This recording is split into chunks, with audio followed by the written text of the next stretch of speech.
We're not the first. By that, I mean we're not the first attempt at human life. At least, that's what I'm putting together. If you're gonna listen to my crackpot theory, though, you're gonna have to hear the backstory. My name is Helen. I'm 30, unhoused, and scraping by on the streets of New York City.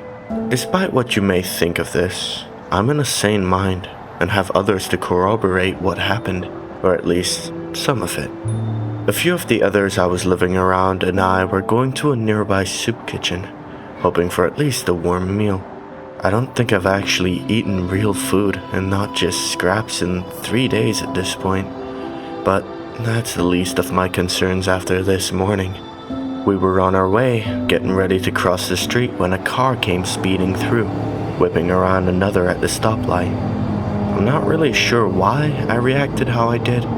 There was a girl in front of me that I just met, Phoebe. She was younger, down on her luck, but a really talented artist. She just needed to find some sense of stability, you know? That's hard these days. The car was headed straight for her on the crosswalk. No way it was gonna slow down or even try to. I just jumped forward, pushing her out of the way and taking the full force of the sedan barreling toward me. At least I should have felt the full force. Instead, it just kinda knocked me back into the pavement. It still hurts, but more like when you run into a pole or something when you're not paying attention. Here I thought it must have stopped or slammed the brakes, except when I fully opened my eyes and overcame the daze of the hit, the street was suddenly empty. I mean, totally empty. Not a goddamn person or vehicle or even animal in sight. There are 5 pigeons for every square foot of this damn city, yet at this moment everything was silent and still. Then the humming started. It was low, reminding me of the old giant TV that my grandma kept in her living room. That sound of low, static humming when a channel was on with nothing to watch. Eventually, I picked myself up, not quite sure how long I was laying there though. Opening my eyes made me think I was officially dead though, or had some major brain damage. I'm gonna describe it as best as I can, but bear with me if it sounds a little odd. Everything was the same geography-wise, with the same familiar layout of the city I grew up in, except it was, I don't know, low res? It reminded me of when I fucked up a Grand Theft Auto game and glitched everything else out. The empty world was more angled than real life, with fewer curves and more edges on everything. It was smooth, a slight static just breadths away from the surface. The asphalt looked as if it was painted on, giving the appearance of poured concrete. In reality, it just felt like a smooth marble surface, cool to the touch too. As I stood, the rest of the world came into focus, and I could see the buildings looked much the same. Windows and doors as if they were crudely textured over. Everything reminded me of an old PlayStation 1 game looking around, but how the hell I was inside it? I don't know. The sky above looked fake too, with clouds painted on with angled powers.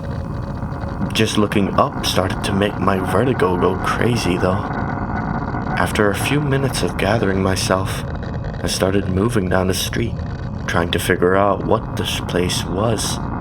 The streets were empty still, with not even a breeze moving the still air. When I walked up to one of the windows, a blurred display with a sign that says Slice, with pictures of pizza that made JPEG compression look like Da Vinci.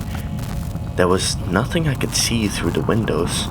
Hell, it was just like a solid color, painted like glass to give the appearance of a front. Might as well have been a cardboard cutout. Hello? A voice shouted from around the corner. It froze me at first, realizing I wasn't as alone as I believed. I had to find a way out of here though. Maybe they knew something?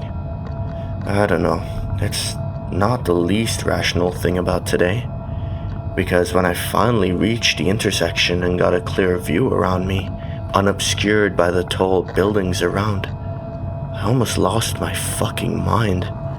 The World Trade Center was standing tall against the sky, not with much detail on it, but the Twin Tower was punching into the sky for the first time since I was a kid. The world grew louder, my mind racing, trying just to find some comprehension of what I was seeing. God, I just wanted to get a hot meal, and now I'm in pre-Y2K hell with no fucking idea how to get the hell out of this place. I almost resigned myself to death at this point because everything was so fucking overwhelming. Then the voice came again, a small Hello? this time from behind me. Everything in my body screamed not to turn. Don't look. Don't face whatever nightmare was probably right behind me. Despite it all, I still looked. A kid was walking toward me, maybe a couple blocks down. This time though, they gave a much louder Hello? "This one's on me, not gonna lie. I grew up homeless for a lot of my childhood, so I've got a soft spot for kids who need help." That was almost the end of me. "Hey, are you okay?" I shouted down the street. The child only gave me another hello in return. Nothing else. They were moving toward me still, but the light didn't let me make out any features. Cautiously, I started walking to meet them. They repeated hello again, this time louder. It wasn't until I got closer that I noticed the humming growing louder, static cutting through the silence. "Hello?" it said again, this time stuttering it out, resetting to the beginning every time. When it came into view, I took a step back, realizing I made a huge mistake. The smiling, cherry face looked pasted onto an angular head. Their shoulders and arms were oddly sharp, just floating at the side without movement. Legs were moving, but not actually touching the ground. The thing was gliding like a ghost, closer and closer to me. Features grew more clear as it got closer. The smile was too wide for the face, stretching ear to ear, showing far too many teeth. Empty eyes stared forward, crudely drawn onto the skull. I honestly don't know if it could see me, but it felt like it wanted me. "Hello?" It started glitching harder, the words stacking on top of each other without getting out the first word. In only a few feet, it became one long sound, a scream of binary technology missing a 1 or a 0. It got overwhelming, causing me to fall to my knees in the middle of the street, gliding ever closer. The figure was now bending, contorting, and stretching itself in every direction. There was a singularity in the middle, with every fiber of the thing screaming, trying to escape it. I can see the ground around it beginning to pixelate, popping in and out of existence. Once the stretching got to its face, everything went to hell. The sound grew even louder, more static and loud, mechanical errors deafening me. Static charge filled the air, crackling around as the hair on my arms raised. I was being electrified, growing more intense as the glitch grew closer. It wasn't similar to being tased yet, but God, I could feel it ramping up. Pretty sure I started screaming, which may have been what saved me. Whatever God there was in this fucked up digital prison must have taken pity on me. I felt something grab me by the shirt collar, stretching the fabric as it did. That was it. I thought I was going to die. This thing was trying to eat me, and I would die there, forgotten on the streets just like in the real world. You can stop screaming now. A voice said, pulling me along the road toward one of the storefronts. The contorted glitch of a person was still following behind us, but at a much slower pace now. Looking up, there was a person in a sloth mask pulling me by my shirt collar. Anyway, bye. Try not to come back. Without a second thought, he threw me into one of the painted doorways with ridiculous strength, bracing myself for the impact of a wall. I instead stumbled out, the heat of the city streets hitting me like an inferno. People were bustling around, bumping into me and going about their day. I was back in the real world, just down the street from where I was when everything started. Cop cars were down the road near where I got hit, as well as an ambulance. When I walked up, I couldn't even say anything. Phoebe was standing there, crying by the ambulance, a large scrape going down her forearm. Seeing me must have made her think she was being haunted, because she started pointing at me, crying too much to get anything out. Talking to the others that were with me, I'm still not sure what the hell happened. Everyone said that they saw me push Phoebe, the car made contact, then I was just gone.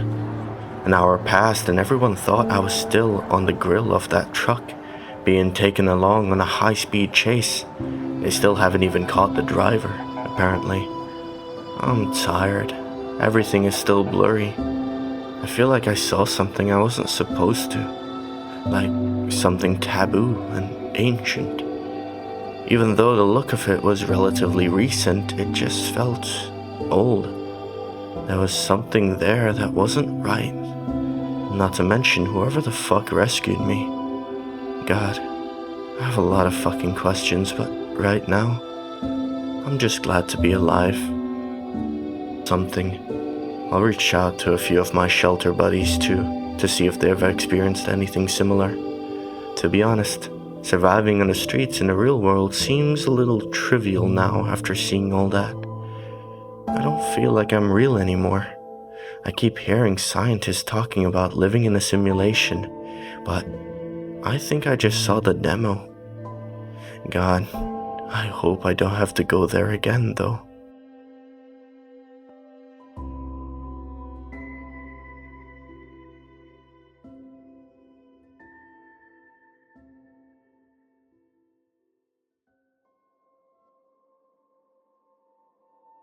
Hello everyone, this story was a tie into the author's web novel called Strays. So, if you're interested in learning more about the demo, then there'll be a link in the top of the description that's free to read and should provide a few answers to the mystery, along with a story of found family, strange gods, and a glimmer of hope through a digitally enhanced band of thieves. I personally really enjoyed this story. I'm a huge fan of the theme this author took, and it's really interesting, at least to me. It may not be the scariest of stories, but that's fine with me, as long as it can draw my curiosity, and as I've mentioned before, I love it when stories make me feel other feelings. The stories that are meant to simply scare you kind of bore me. So this was right up my alley. Either way, I hope you all enjoyed. Share your thoughts with me in the comments, and I'll see you guys in the next one.